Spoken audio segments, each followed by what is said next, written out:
Saya akan menelisiknya eksklusif.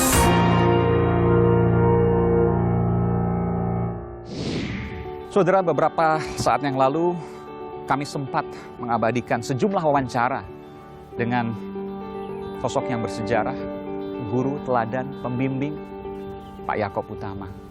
Sebelum ia kemudian memiliki keterbatasan karena kesehatannya.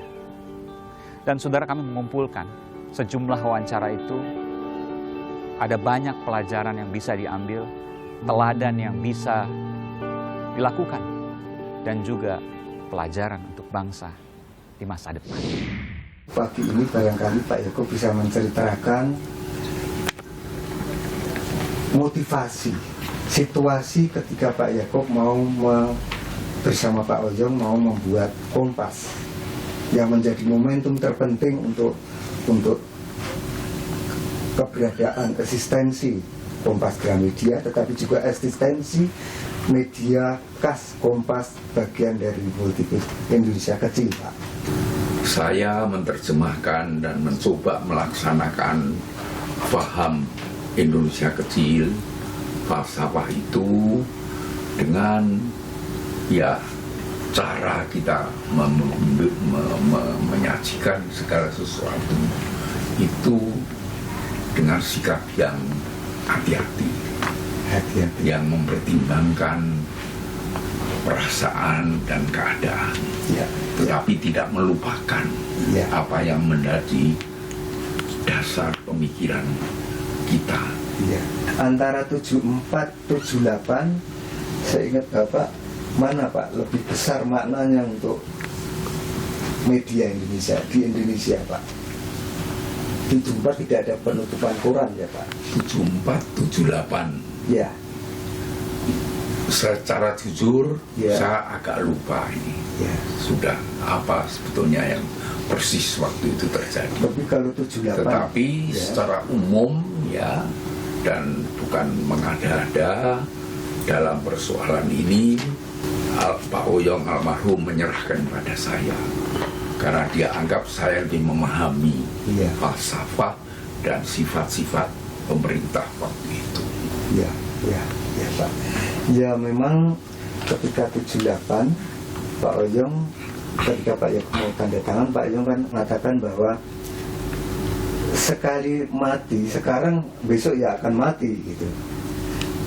Tapi Pak Yaakob melihat bahwa tidak ingin terjadi seperti yang kemarin dengan kasus-kasus koran yang ditutup. Betul. Maka Pak Yaakob menemukan satu cara bahwa keadaan ini tidak akan terus-menerus seperti ini. Ternyata itu adalah sebuah blessing in disguise ya Pak. Betul. Paling tidak saya berpendapat ini jalan yang barangkali lebih baik. Berdoa dulu enggak Pak waktu itu Pak? Tapi sebaliknya berdoa enggak? Kita juga tetap mempunyai sikap memang. Dan ternyata betul Pak, setelah itu sekian tahun orang mengatakan Kompas melakukan pilihan yang tepat. Silakan saja. Orang menilai ya Pak, orang menilai Nah mengenai makna Pak, jurnalisme makna Pak, ini kan yang dikembangkan Pak Yaakob kemudian. Bagaimana Pak mengenai Indonesia makna dan terkait dengan 98 sekali lagi? Saya rasa kita berusaha agar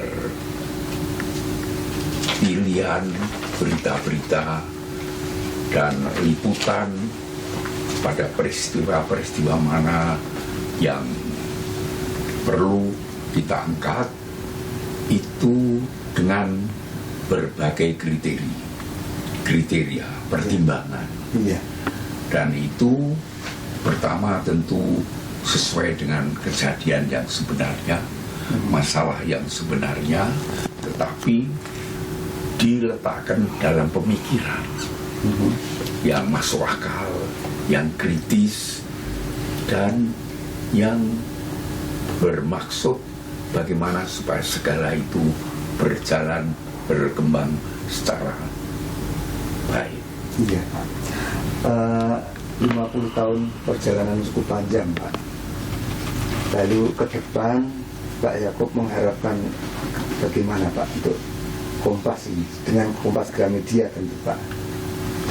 Pertama, saya hanya bisa bersyukur pada Yang Maha Baik, Yang Maha Kuasa, pada rekan-rekan, dan pada mereka yang berlangganan dan menghargai apa yang kita usahakan. Ya.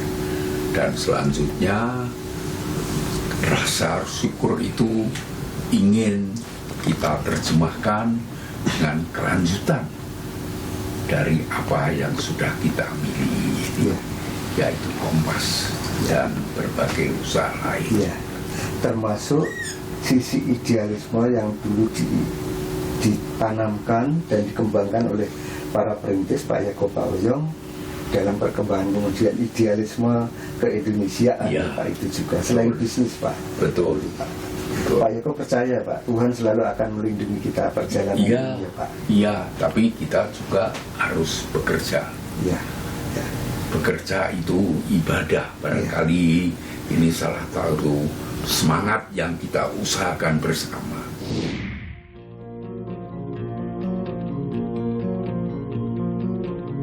Banyak yang tidak mengetahui bahwa Pak Yakob Utama ini adalah pernah menjadi anggota legislatif dari tahun 1966 sampai 1982. Justru harian Kompas di Bredel. Bayangan saya kalau seandainya dekat dengan kekuasaan, maka kan enak ongkang-ongkang kaki. Tapi ini tidak, justru malah di Bredel. Betul. Saya akan melisiknya eksklusif